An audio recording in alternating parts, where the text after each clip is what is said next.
Welcome to the Greatness Garage Podcast, the place where small businesses get big answers. I'm your host, Brad Borkus, founder of Epitome Coaching and Consulting, and this is the Greatness Garage. Welcome everyone back to the Greatness Garage. We're so happy to have you here and so happy that you get a chance to work on your business, not just in it. Today I am blessed with Dr. Matt Hanson here. He's going to bring a wealth of knowledge and just some great stories, and I'm really looking forward to this. So Dr. Matt, welcome to the garage, and we're so happy to have you. Thanks. I'm in my actual garage, actually. I My love the theming. I love greatness it. workshop. Yeah. So I am going to be dodging some flies here and there. So don't worry about that. That's awesome. And I'm sorry, I wanted me to tell you about myself. Is that what you said? Yeah, just kind of give an introduction. Just tell us a little bit about who you are and what you're working on and some of the fun that's showing up in your world. I am a chiropractor. I practice in Minot, North Dakota, which is north central North Dakota. And I graduated chiro school in 2009. Been working pretty steadily ever since. Opened my own practice right away um, out of chiro school. Got my butt kicked a little bit there. Then I started working for another chiropractor in Minot here due to some family things, and ended up buying that practice and more than doubled the revenue of it in the last 5, 6 years. Um, to the point where it's one of the probably top 2, 3% of clinics in the country, um, which is pretty cool. I'm the Yeah. father of soon to be 15-year-old, and I've got a better half that keeps me very much in line. Enjoy spending time with them as much as I can, and I always am thinking and generating ideas. Try to get as many creative outlets as I can because I'm pretty busy with business and practice. I'm a founder of two different tech startups that we're currently working on. One's called Vivora Life, which ultimately is going to be bringing functional medicine to people's homes, removing the barriers of getting in and seeing a functional medicine practitioner. Currently, we are starting with just one condition, which is type 2 diabetes, with a goal of getting people's blood work within non-diabetic numbers. Type 2 diabetic patients in non-diabetic numbers within 90 days. And then also a small startup that we're just getting going to called Hone It, which is involved in, as far as I know, the only staff training software that's out there. So pretty Very exciting stuff. cool. Anything I can do to help humanity or solve problems, I'm always very interested in that. That's amazing. I mean, there's something about the purpose of doing good and kind of making better, huh? That's pretty cool. I love it. Yeah.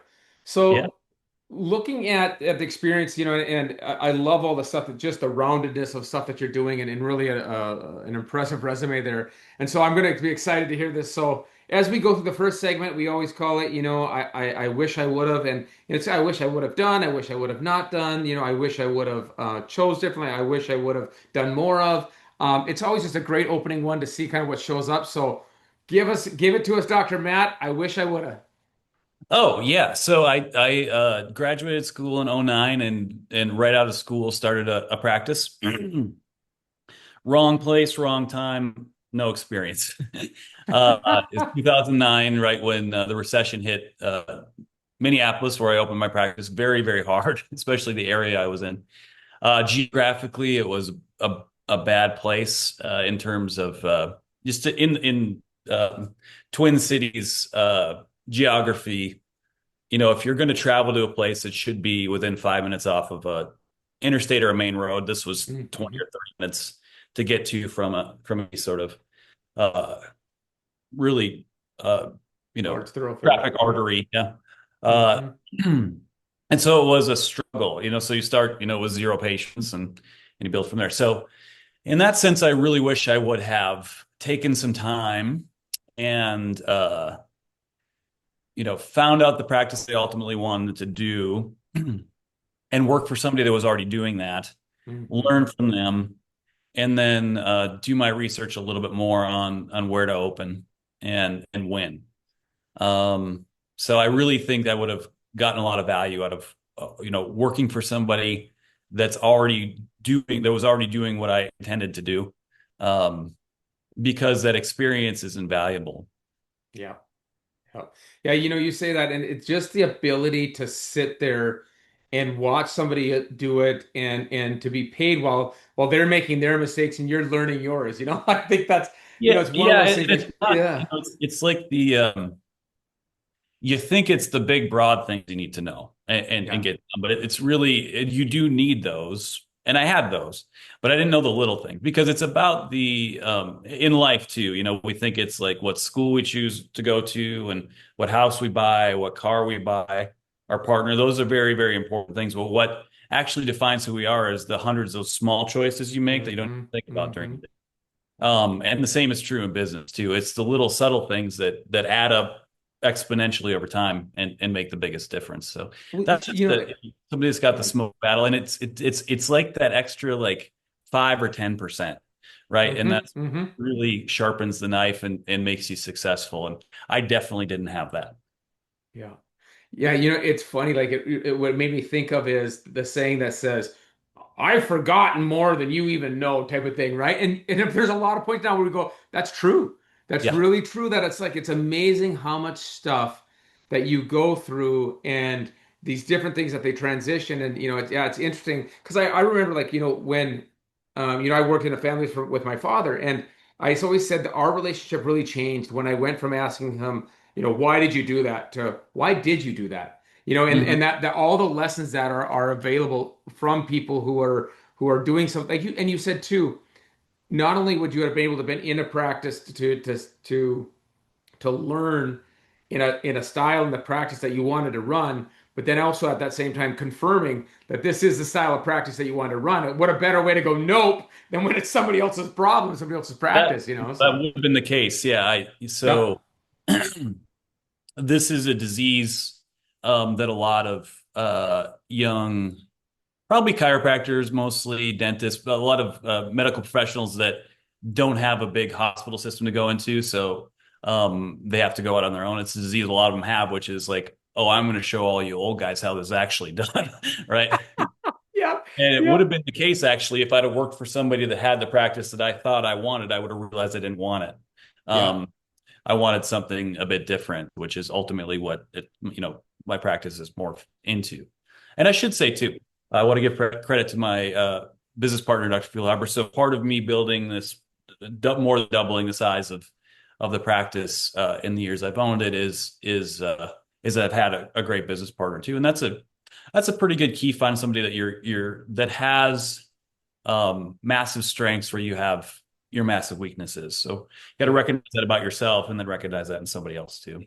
Yeah, right? You would go through that, you even tying it back to the initial decision where you'd have been able to explore more of those weaknesses and then have that confidence to be with them. I think when you're young, we try to hide our insecurities and our lack of abilities, and we Hmm. just try to over exaggerate other things instead of saying, like I think you're right, and as I know the two of you guys as a partners, one of the really good things you do is you guys have very good defined lanes, and there's a ways there's each values that's brought into, and you can kind of respect that other side of the fence that says, hey, they do a really good job, and I kind of leave that for them to do it. If there comes questions, then we come to the middle of the fence, right?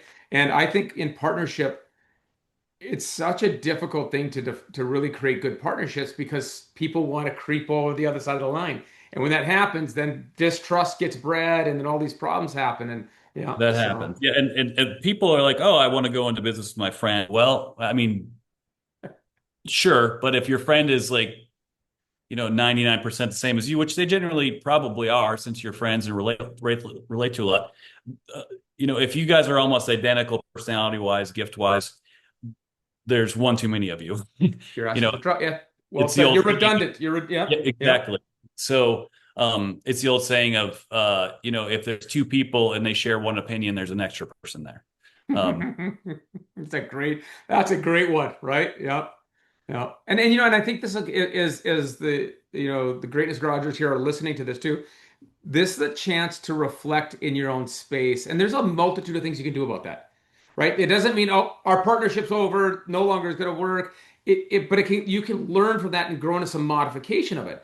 Mhm. Some understanding that says, you know what, based on this, I think I need to focus on these part of my skill set or whatever like that, or let's start to redefine where that very fine line sometimes is. Yeah, yeah, Mhm. Yep.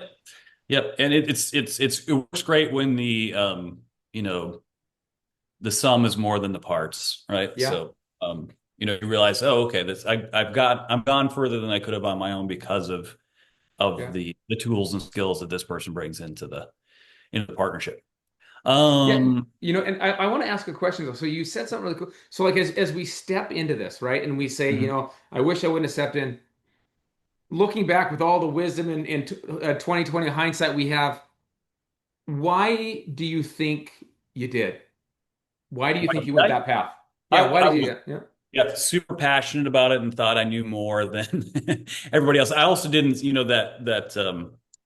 I honestly didn't look very hard, but I didn't see that ideal practice that I wanted, yeah, yeah, where I wanted to be. And then I really liked where I lived, which is where I opened the practice, which was that kind of isolated community, yeah, um, which was great for my quality of life, was not great for business. yeah. But yeah, why did I do it? Because I really honestly couldn't not have. Yeah. I was just so excited and passionate about getting going.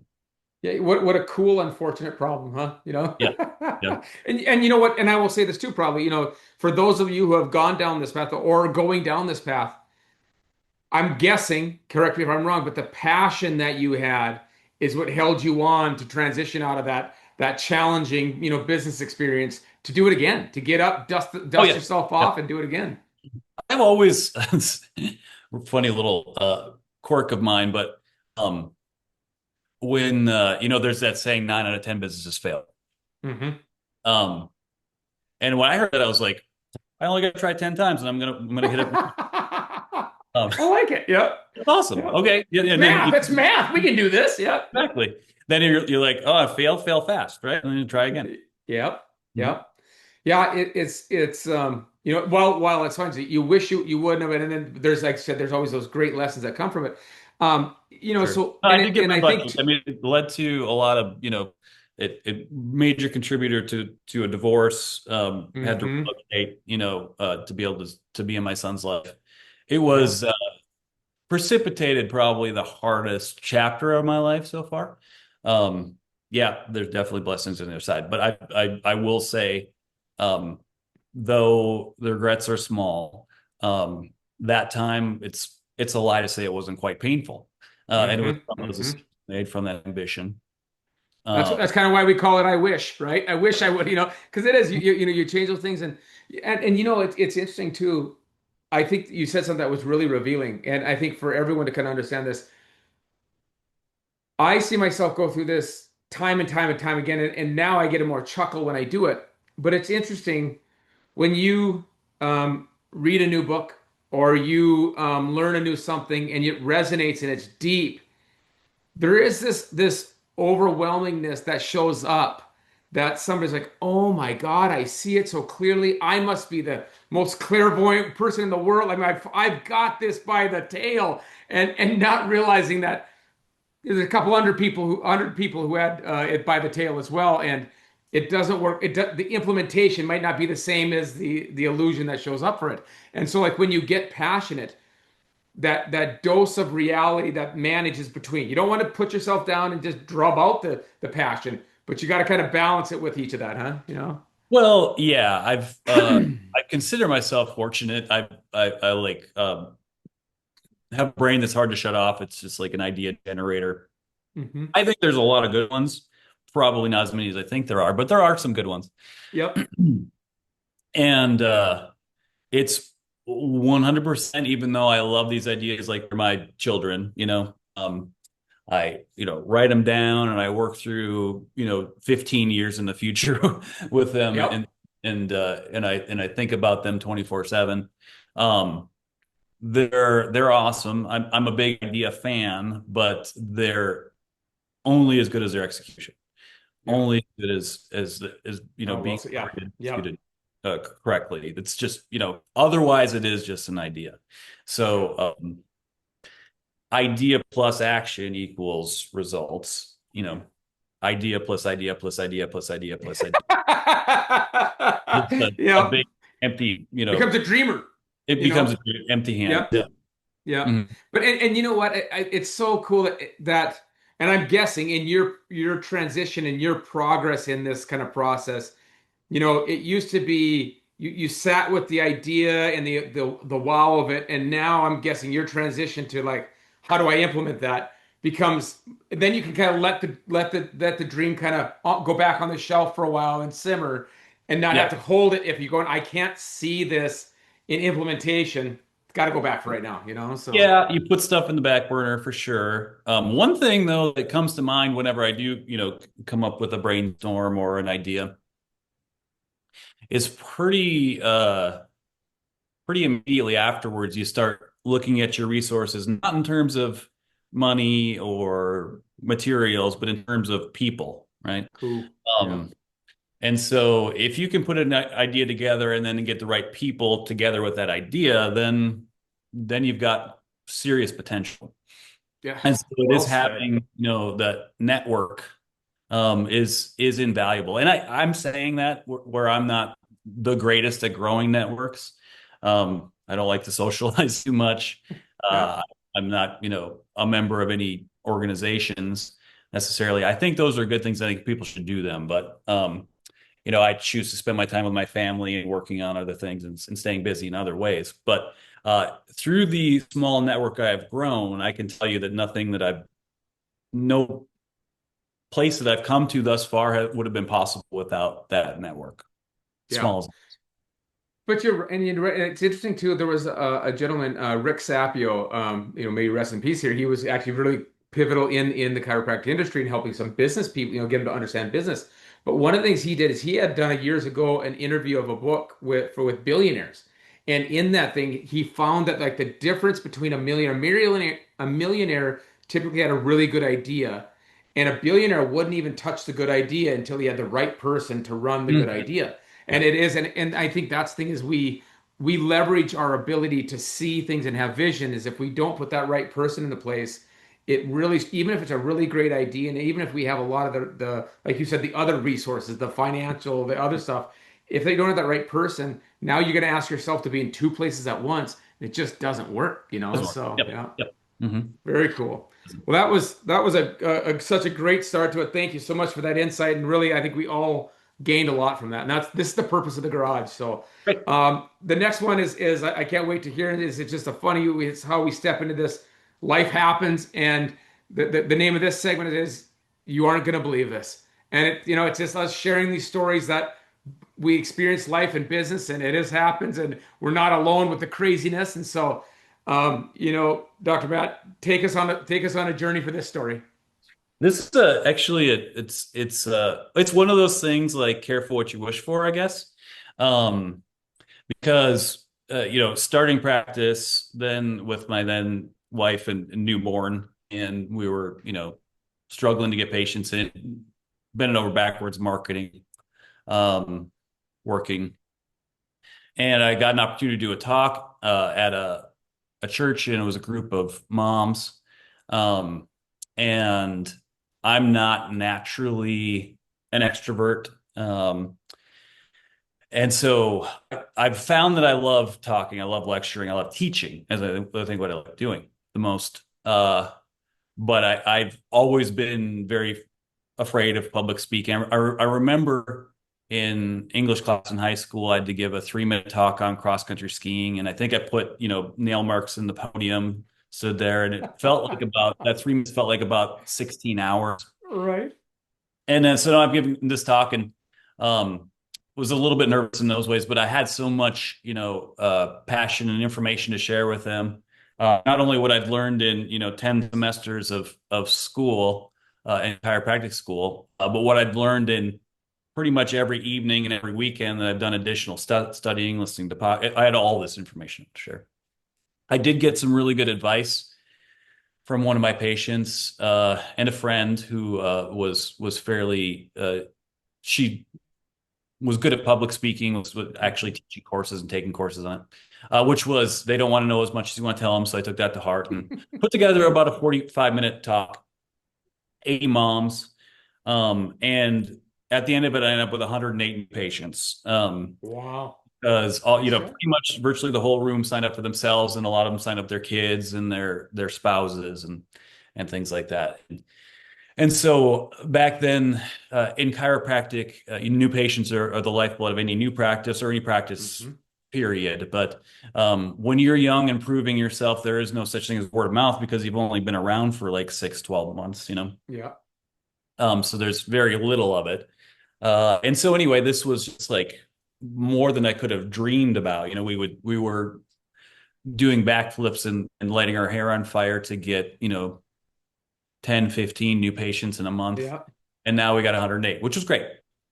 One funny story from that is, so I gave this talk and it was on nutrition and God and the nervous system and chiropractic. And it was, it went over well. But it was all about health and being natural and things like that.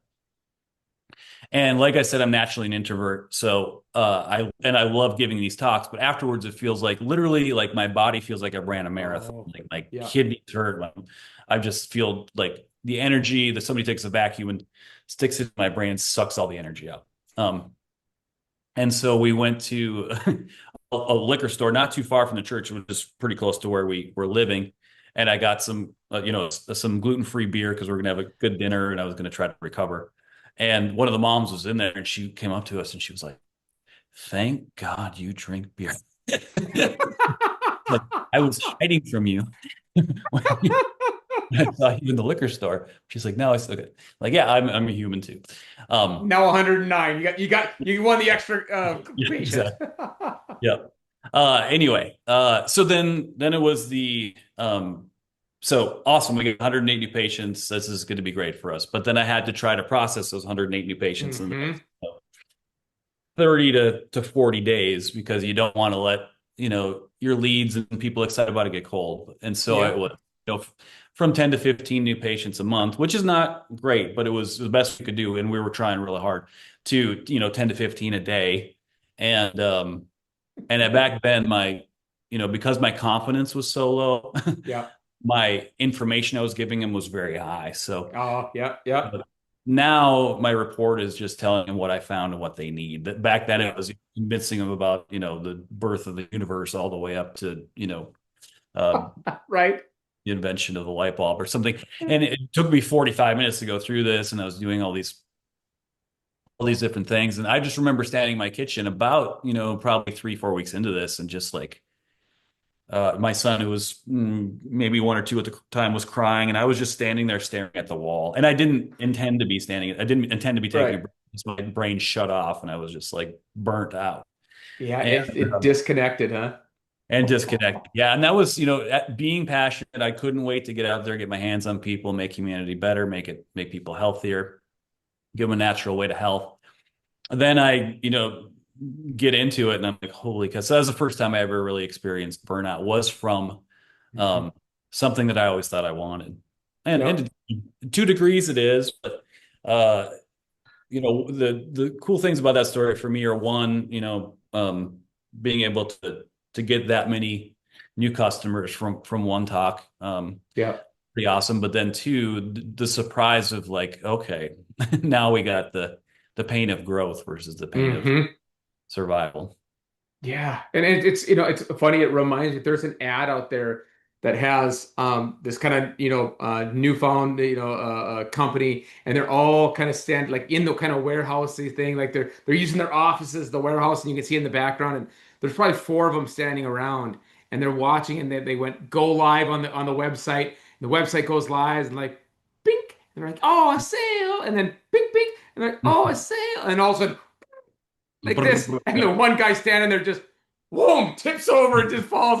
So it's like yeah, it's like it is. It's and the overwhelmingness, and I know too, just from just experience with chiropractic, in those first couple of years, the your notes and all that stuff take an elongated amount of time as well. So I can Mhm. imagine that not only was each session taking 45 minutes, the amount of time you spent on notes late into the night was probably plus a 1 or 2 year old. Like, oh, my Hmm. heart feels for you, brother. Because It I was, can it feel was that tough, thing, you yeah. know. And it is, you're right. That's a, it's a lot like driving, right? Yep, And that's a lot like practice. So those people I was giving care to at that point were getting very good care. Now, if they yeah, came to me now, it'd be a little bit better care, but a lot more efficient, right? So yeah, when you first learning to drive, you're 10 and 2, you're straight ahead, you're everything. yep, And then, when you've been driving for 20 years, you got one hand on the wheel, you're checking yep, your phone, but you're, turning the radio, you're probably eating your breakfast. You're still getting to the same place, but yep. one's a little more efficient. Well, exactly, it's so funny too because it is the you're checking. You think about that driving analogy. You're checking signals. You're checking this all stuff, and it's the stuff that you're able to. There's a little bit of a need to be in through that birthing of fire to be able to really get you to kind of break through those habits and then kind of go, okay, this is what I need and this is what I can put down. I don't need to carry all this Mhm. stuff with me. Yeah, yeah. Yeah. So, Hmm. oh my God. Wait, and it's funny too. Like you said that just um that unbelievableness of the explosion of what's possible. And then, like you said too, and interesting, that you say that because I've listened to you before and to hit 100 people in a talk you've done several times. And so it's funny that now it's like, oh, that was a good talk, versus, Yeah, yeah. there's a saying that where you were at today is where your old you dreams it could have been, right? So the Mhm. problems you have today, and so what a cool change on that. Yeah. Absolutely. Oh my God. Yeah, I get that 100%, and it's interesting too as we go through these things that we just don't expect. And it's interesting in business around that next corner can be something unbelievably good and unbelievably bad. And I think, the fact that you get hit with it doesn't make you bad, doesn't make you a bad business person, doesn't make you, a poor decision maker. That stuff shows up. And then where you get a chance is to take your breath and say, okay, what do I want to do about it? Right. And put yourself back into that ownership position. Yeah. The most true thing I've read on the internet in a number of decades, probably, was a funny meme I saw, which it said entrepreneur's bank account, and it said Monday $-8,000, Wednesday $942,000, Friday $1.34. Yeah. It's a wild ride. Yeah. It's a definite wild ride. And that's so true. I mean, people don't realize, it's funny to me, coming from this is kind of a new world entrepreneurship, that kind of thing for me. Um, so people see, they know how much your customers know how much they're paying you. They can see how many people Hmm. are waiting. Your staff can see how much you're collecting, but none of Yeah. those people see how far that dollar has to stretch before it ends up in your pocket. And if you're very, Yep. very lucky and very, very good at what you do, maybe 20 to 30 cents does. That's like Yep. optimal. Hmm. And a lot of times by the time it gets to your pocket, once the staff is paid, the lights are paid, the mortgage is paid, blah, blah, blah, blah, blah, blah, blah, there's, 0 cents left. And that's not Yep. the worst point. If it Yep. if it gets from the customer to your pocket at 0 cents, that's not the worst. The worst is when it takes, $1.45 to get that dollar to your pocket. Yep. And you got to Yep. try to reach in the other pocket and figure out if you get 5 cents Right. to balance out the shortcoming. And you know what? And I think that's the thing too is we've all kind of been in those places where, especially in that growth phase that you're trying to do the things that it's not uncommon. I think the most difficult thing I found about growth phase is that you don't know. You don't know how long that's going to take. They say if you can find profitability in 3 years, Hmm. and what does that look like? Or what if it takes five? And am I chasing the wrong thing? And there's a saying that it says if you're going through hell, keep on going. Hmm. But that's the same thing. The person that ended up stuck in hell, Yeah. that just so it's really difficult. And I thought there was another funny story one time that said doing something brave or doing something courageous or doing something brave and doing something stupid look a lot the same, and that's what makes life difficult, you know. And that's the Yep, they sure do. yeah, right. You know, because it is. You look at this and you say, "Oh my God, Jeff Bezos they built this amazing business, and for years they were losing a ton of money. What a genius! How Yeah, brilliant to be able to do something like that." And you look at the other person, go, "They were losing a lot of money, and they now don't have a house." You know, yeah, and it's just mhm, both yeah, can be possible. You know, and so yeah. yeah. Oh, that's awesome. Well, that's what a great story. You just of the reality there, and I appreciate that share. And so then our final segment is aligned language. You know, what are the words, the quotes, the mantras, the you know the remembers, the things on the wall, the thing in your wallet that you carry around that really help you create either a foundation or lead you through darkness or kind of keep you in the place of understanding this is how I do what I do. So, what's your aligned language that you would love to share with us? Well, first of all, for those tuning in, I do have a bunch of flies in here, so I'm not going crazy. I've got three. All Um, right. uh, because and I use them at different times. Um, One is that the best gift that you can give to the world and humanity is to make the most of yourself. Uh, Mm, and so that, motivates me. It yeah. helps to stay disciplined.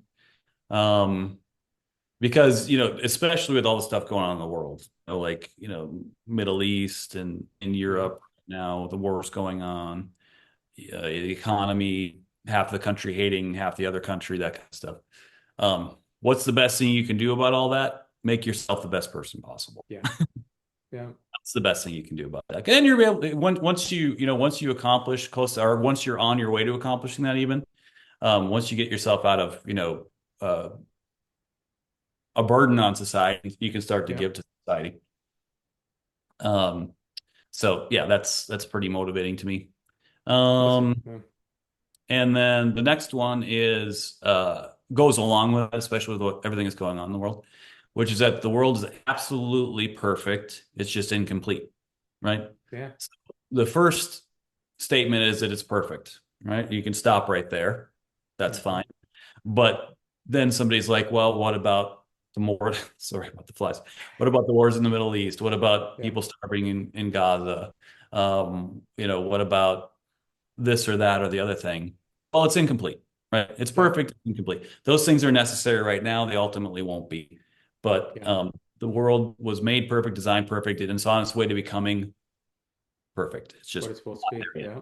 yet. As are we, right? Yeah. You know, Yeah. and I love that you share that. And I think it's that process um, that allows us a space of self-forgiveness and Mhm. self-grace in this pathway, in this really kind of, let's say, beautiful pathway of just growing and I love that you said it's not complete. And I think you said too, you know, as we're growing and we're trying to take care of ourselves, you know, that's a lifelong long burden. And Mhm. that's a life and a beautiful burden to carry.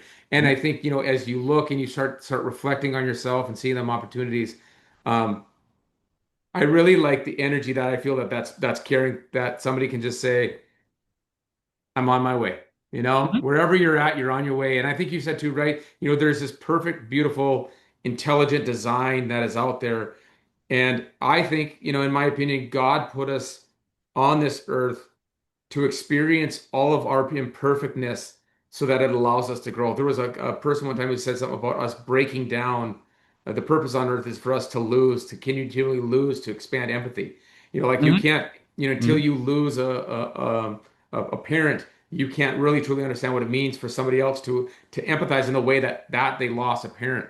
And so the ability to grow through that, I see so much of what you're saying there. And this hurt that we go through is actually a part of our process of us getting complete. So It is. yeah, Yep. I Yep. that's cool. I like that. And that, that politician you hate, they're meant to be here as much as the politician Yeah. you love. That Yep. actor you hate is here meant to be here as much as the actor you love. Yep. It's, There's a it's lesson hard in there to, for you. Yeah. it's harder Yep. to see the suffering in the world. It's part of the world becoming complete and becoming perfect. Hmm. So that's two of them. I like And then the third one is not as uplifting, but I've had to really rely on it And it has gotten me through probably 3 or 4 times where my back has absolutely been against the wall. Um, and unfortunately, I haven't retired yet.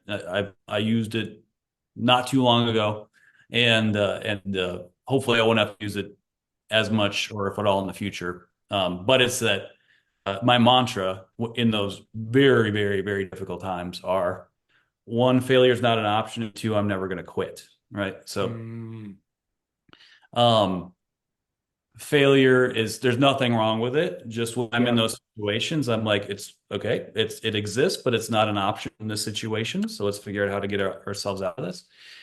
And then I'm not going to quit just means that like Yeah. I'm not going to give up on this. So if I'm not going to Yep. give up on this, it's going to be solved one way or another. So. I love that. And too, like, and correct me if, in that space, because like a lot of times what I say, I separate fail and failure from two Hmm. different things, right? Like you can fail along the Yep. way, but Hmm. don't give up to that ultimate failure, right? Yep. Is that Yep. what yeah, yeah. Yeah, Well, for sure. Yeah, there's you can lose battles and win the war, you know? yeah, yeah, yeah, yep. Now that came to me in chiropractic school, which was, it was pretty difficult, a challenging curriculum for me. Yeah. And I just had this massive plan, and it would have affected my timeline. I go into some test feeling unprepared, and I'd just be like, you know what, feeling this isn't an option, so I'm Yeah. just not going to do that. Huh. It Interesting. worked. Well, and part of it too is you know, they say that the most dangerous space in the world is the 6 inches between our ears. And it Hmm. can be a battleground. And I love how you kind of choose to say, and really what you're saying is a kind of to a saying I love is devil, not today.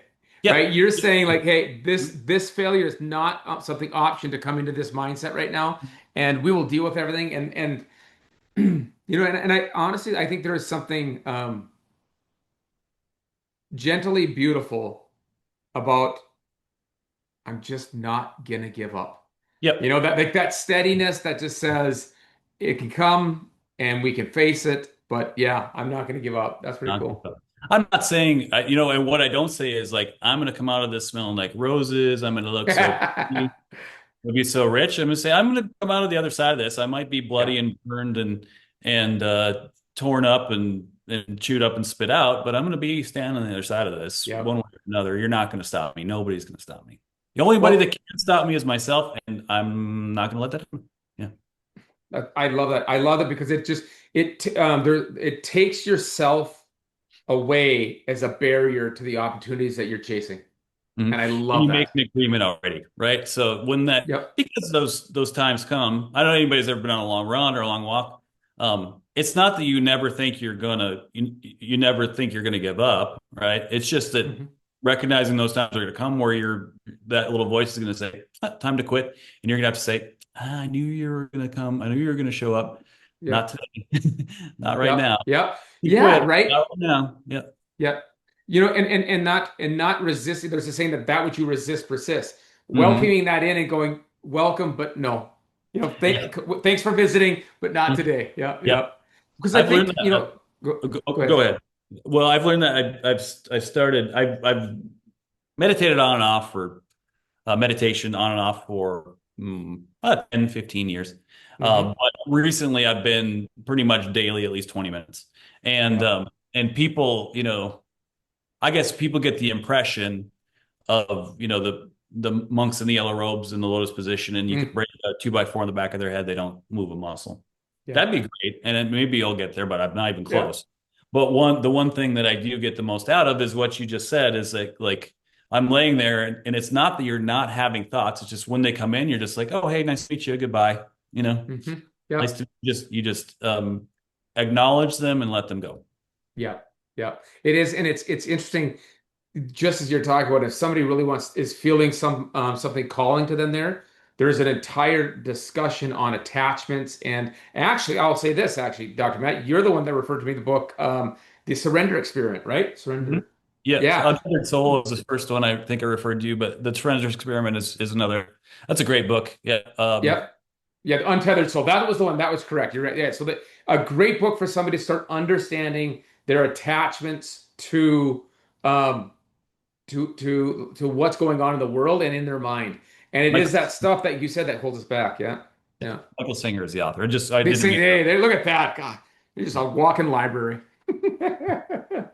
But yeah, No. I mean, I think us having that ability to to see that that shows up and to let it pass and to say, yep, not today, and just that commitment.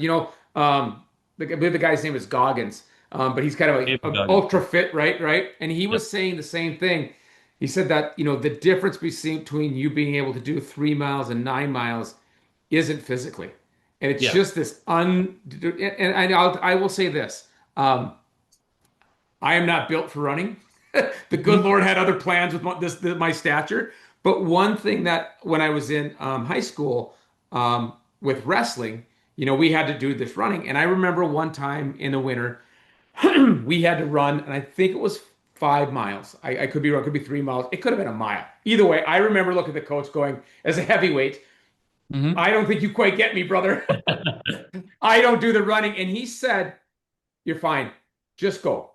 He said, just don't give up. Just keep going, and I'll be with you. And I surrendered at that point and said, okay, I'm going to start jogging and I'm going to see what happens. And I kept going, and at the end of you just kind of all of a sudden you're going, and all of a sudden the end is near. And I mean, I ran whatever that distance was, and I would have bet $1 million before I going, not a chance. I will break a Yep. leg. I will actually literally die of a heart attack before I ever get that far. And so allowing yourself that beautiful opportunity to push through your mental limitations. So very cool. Yeah. Yeah. Very We've all cool. had, and I know now a run like that would be nothing for you nowadays, but we've all had that where it's just like, you struggle, struggle, struggle. Then one day you're distracted or you're thinking about a problem or something that you love, and you realize, yeah, that time has gone by like nothing and you're Yeah. fine.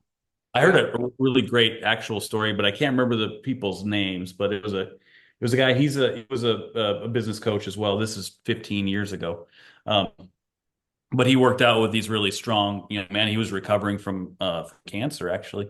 And he'd do his weight and they take his weight off and put their bigger weights on. And so he was lifting quite a bit less than them. Yeah. But anyway, one day somebody asked him a question that was really engaging to him, et cetera. And it was kind of absentmindedly, he was answering it, very passionate about the answer, and kind of absentmindedly slipped underneath one of their weights, which was, 2, 3 times what he'd been lifting and thought he could lift, and was continued to answer, put up the bar like 3, 4 times. And then, just got out and was chatting with them, and they all were like wide eyes, like, what's going on? They're like, look what you just did. And he didn't realize Oh, yep. then, so still that I can't do it was in his head. So he tried to do it again afterwards, couldn't. But it's just really funny That's yeah. what you're capable of when you get your head out of the way. Yeah. And what a cool thing to see it so viscerally right in front of you when somebody does that, right? Could you imagine doing that and going, that's my head. That Mhm. like to Yep. know it that yeah, wow, what a lesson. Yep. Exactly. Awesome. Well, Dr. Matt, I just want to thank you so much for your time today, your insight, your servingness, and just your pure genius. We really appreciate it. Very kind of you to say, Brad. Thanks for doing this, and hopefully we get a lot of listeners of the Greatness Garage because there's a lot of greatness coming out of it. Yeah, and Thank everybody go check out Vivora Life, and they're doing some great things. Is there another website to check you out? Do you For have a life, yeah. Dr. And then if you're in the chiropractic industry, look out for it's called Hone It, like honing an axe or honing a knife, Very staff training cool. software, which is going to make some really cool changes. And the people that your patients see the most are going to be the best trained people in your office. Ah, I love it, love it. All right, Greatness Garagers. Thank you for another great time, and we will see you again next episode. Remember, action is what makes this information all worth it. If you need help figuring out what that action is, go to callwithbrad.com and we'll get some clarity and help you figure out what that should be.